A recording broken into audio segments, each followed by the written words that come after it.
बिस्मिल्लाहिर्रहमानिर्रहीम। अस्सलाम वालेकुम रहमतुल्लाहि व बरकातुहू।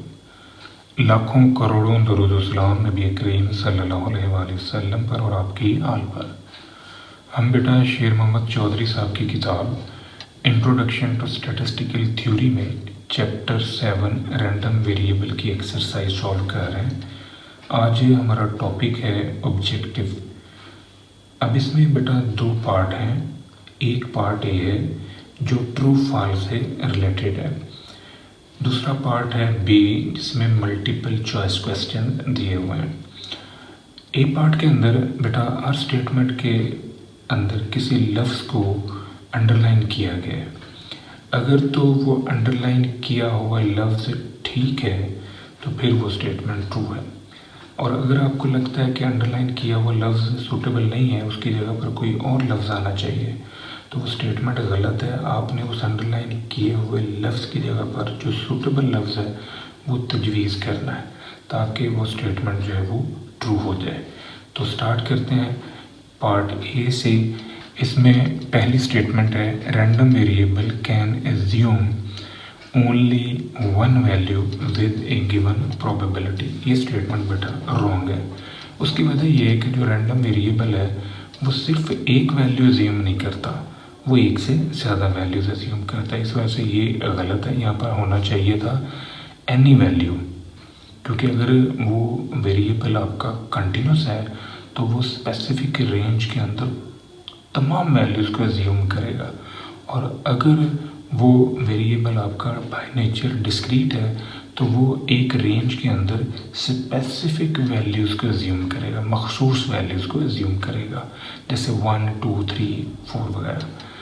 दूसरी स्टेटमेंट है a random variable that can assume a finite set of possible values is known as continuous random variable. अब ये स्टेटमेंट जो है इसमें ये लफ्ज़ कंटिन्यूस जो है अंडरलाइन हुआ है, तो पीछे जो स्टेटमेंट के अंदर मेंशन है वो है finite set of values. Finite set of values जो है ये आपका डिस्क्रीट वेरिएबल एज्यूम करता है। कंटिन्यूस वेरिएबल जो है वो इनफाइनाइट वैल्यूज एज्यूम करता है। तो ये जो लफ्ज़ फाइनाइट है यहाँ पर, इसको अगर हम इसके साथ स्टडी करें तो फिर ये कंटिन्यूस की जगह पर होना चाहिए था डिस्क्रीट। तो इस वजह से ये स्टेटमेंट आपकी फॉल्स है। कंटिन्यूस की जगह डिस्क्रीट रैंडम वेरिएबल होना चाहिए। स्टेटमेंट नंबर 3 है a random variable that can assume any value in given interval is known as discrete random variable. अब ये डिस्क्रीट अंडरलाइन हुआ है। इस तो रेंज के अंदर कोई भी वैल्यू एज्यूम कर सकता है आपका वेरिएबल। तो ये स्पेशलिटी जो है ये बेटा कंटिन्यूस रैंडम वेरिएबल में होती है कि जो by nature continuous random variable होता है वो स्पेसिफिक रेंज में से कोई भी वैल्यू एज्यूम कर सकता है। इस वजह से यहाँ कंटिन्यूस होना चाहिए। ये स्टेटमेंट गलत है, डिस्क्रीट की जगह कंटिन्यूस आना चाहिए। स्टेटमेंट नंबर 4 है the expected value for any discrete random variable is always equal to this one. ये अंडरलाइन है। एक्सपेक्टेड वैल्यू के अंदर जो नोटेशन हम यहाँ यूज़ करेंगे वो होनी चाहिए x into probability of x। ये वाली स्टेटमेंट जो है ये एक्चुअली यहाँ पर होनी चाहिए। तो ये स्टेटमेंट आपकी गलत है। इसकी जगह पर ये नोटेशन होनी चाहिए x into probability of x। Statement 5 है the variance for any discrete random variable is. ये अंडरलाइन हुआ है, ये भी गलत है। ये मीन है, ये एक्सपेक्टेड वैल्यू है। इसकी जगह पर एक्चुअली ये होना चाहिए था, तब ये स्टेटमेंट ट्रू है। 6 है डिस्क्रीट रैंडम वेरिएबल में एज्यूम ओनली पॉजिटिव वैल्यूज़। ये स्टेटमेंट भी गलत है। डिस्क्रीट वेरिएबल जो है वो नेगेटिव वैल्यूज़ भी ले सकता है, यानी any set of values assume. तो यहाँ पॉजिटिव की जगह पर देखें ना, कोई डिस्क्रीट वेरिएबल ऐसा होता है जैसे आप 2 लूडो के दाने रोल करें तो आप ये कहते हैं कि आपका वेरिएबल जो है ना उन दोनों दानों के डिफरेंस को शो कर रहा है। तो डिफरेंस के अंदर -5 भी आएगा, -4 भी आएगा, -3, -2, -1, 0, 1, 2, 3, 4, 5। तो वहाँ पर नेगेटिव वैल्यूज़ भी आ रही हैं। इस वजह से ये जो पॉजिटिव लिखा हुआ है ये गलत है। एनी वैल्यू आना चाहिए था यहाँ पर। The expected value of a constant is 0। ये गलत है, 0 नहीं होना चाहिए किसी भी कांस्टेंट की एक्सपेक्टेड वैल्यू जो है वो उसी कांस्टेंट के इक्वल होती है।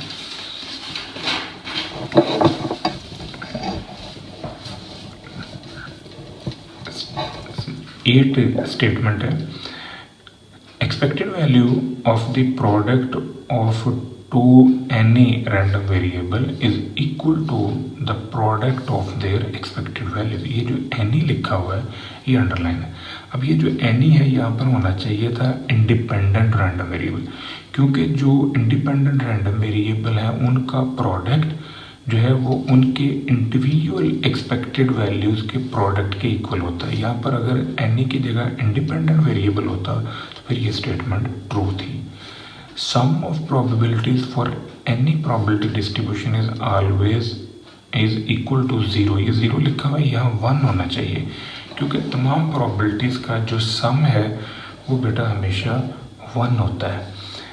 नंबर 10 स्टेटमेंट है, for any random variable having mean mu and variance sigma square and k greater than 1, then the probability that a value of x fall within k standard deviation of mean is less than 1 minus 1 over k square। ये जो statement है ये बेटा basically चेबिशेव्स theorem है कि दो ऐसी limits जिनमें कम से कम इतना डाटा फॉल करता है, और ये लिमिट्स जनरेट होती हैं जब k की वैल्यू 1 से बड़ी हो, 2 या 2 से ज़्यादा। तो यहाँ पर एटलीस्ट आना चाहिए, लेस देन नहीं आना चाहिए। अकॉर्डिंग टू चेबिशेव्स रूल यहाँ एटलीस्ट होना चाहिए। ये स्टेटमेंट भी आपकी फॉल्स है। बी पार्ट है, बी पार्ट के अंदर हमारा टॉपिक है मल्टीपल चॉइस क्वेश्चन। अब आर स्टेटमेंट के नीचे 4 आंसर दिए हुए हैं, आपने उन 4 में से जो मोस्ट सुटेबल है वो आंसर आपने बेटा उठाना है। तो पहला है random variable is also known as. जो रैंडम वेरिएबल है उसको हम चांस वेरिएबल भी कहते हैं, स्टोकास्टिक वेरिएबल भी कहते हैं, वेरिएट भी कहते हैं, ऑल अबव। तो ये डी इसका सूटेबल आंसर है, क्योंकि ये सारे नाम जो है रैंडम वेरिएबल के लिए इस्तेमाल किए जाते हैं। सेकंड है the distribution function of random variable X denoted by capital F X is defined as. ये जो कैपिटल एफ एक्स है ये क्यूमुलेटिव डिस्ट्रीब्यूशन फंक्शन की नोटेशन है, यानी जो फंक्शन प्रोबेबिलिटीज को सम अप करता है from lower point two specific value. तो इस वजह से इसे हम कैपिटल एफ एक्स लिखते हैं, और ये लेस देन इक्वल टू की नोटेशन में लिखा जाता है, यानी capital F X is equal to X less than equal to X. यही इसका ट्रू आंसर है। बाकियों में देखें ये ग्रेटर देन की ऑप्शन लिखी हुई है, ये गलत है, क्योंकि बाय डेफिनेशन डिस्ट्रीब्यूशन फंक्शन एक ऐसा फंक्शन होता है जो प्रोबेबिलिटीज़ को क्यूमुलेट करता है from lower limit to specific value. तो लोअर लिमिट से किसी स्पेसिफिक नंबर तक जो प्रोबेबिलिटीज़ को सम अप कर रहा है। अब ये जो नोटेशन है ये ट्रू है, बाकी तीनों गलत है। डिस्क्रीट प्रोबेबिलिटी डिस्ट्रीब्यूशन में बी रिप्रेजेंटेड बाय, जो डिस्क्रीट प्रोबेबिलिटी डिस्ट्रीब्यूशन है उसका टेबल भी बन सकता है, बिल्कुल ठीक है, टेबल भी बनाया जा सकता है। मैथमेटिकल फंक्शन में भी उसे लिखा जा सकता है, बिल्कुल ठीक है। हिस्टोग्राम भी उसका बनाया जा सकता है, बिल्कुल ठीक है। लाइन चार्ट जो है उसे हम प्रोबेबिलिटी हिस्टोग्राम बनाने के लिए यूज़ करते हैं, ये भी ठीक है। ऑल अबव डी जो है इसका सूटेबल आंसर है। डी में ये ऊपर वाली तीनों ऑप्शन जो है वो मौजूद है। A continuous probability distribution is not represented by, जो कंटिन्यूस प्रोबेबिलिटी डिस्ट्रीब्यूशन है उसका टेबल नहीं बनता, is not represented by table. A mathematical function, a graph, A density function, ये टेबल जो है ये इसका सूटेबल आंसर है, क्योंकि जो डिस्क्रीट प्रोबेबिलिटी डिस्ट्रीब्यूशन होता है उसको हम टेबुलर फॉर्म में लिखते हैं, लेकिन जो कंटिन्यूस प्रोबेबिलिटी डिस्ट्रीब्यूशन होता है उसको टेबल की फॉर्म में नहीं लिखा जाता, उसे हम फंक्शन में लिख सकते हैं, ग्राफ बना सकते हैं, डेंसिटी फंक्शन की फॉर्म में लिख सकते हैं। If X and Y are two independent random variables then variance of X minus Y is equal to, अब यहाँ पर जो चीज़ इंतहाई इम्पोर्टेंट है वो ये है कि दोनों वेरिएबल जो है वो इंडिपेंडेंट है। अगर हमारे वेरिएबल इंडिपेंडेंट हैं तो फिर उनका डिफरेंस जो हमने लिया है उसका variance is equal to this one, क्योंकि यहाँ माइनस नहीं आ सकता। माइनस इस वजह से नहीं आ सकता कि वेरिएंस की प्रॉपर्टी है कि जो रकम माइनस होती है वो स्क्वायर होकर प्लस हो जाती है।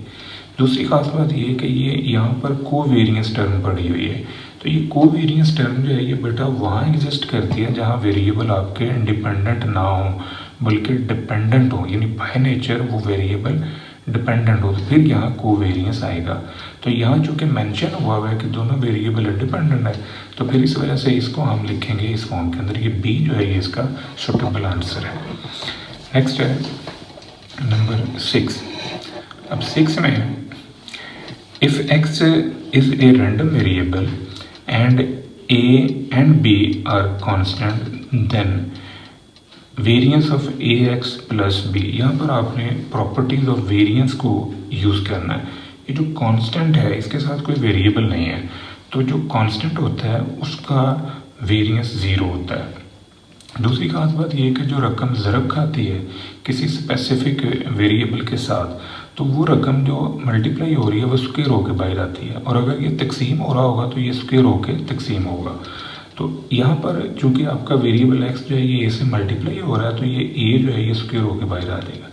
इसका मतलब है कि ये वो फॉर्म है जहाँ पर ये प्रॉपर्टी वेरिएंस की अप्लाई हुई है। यहाँ पर कांस्टेंट का वेरिएंस 0 है।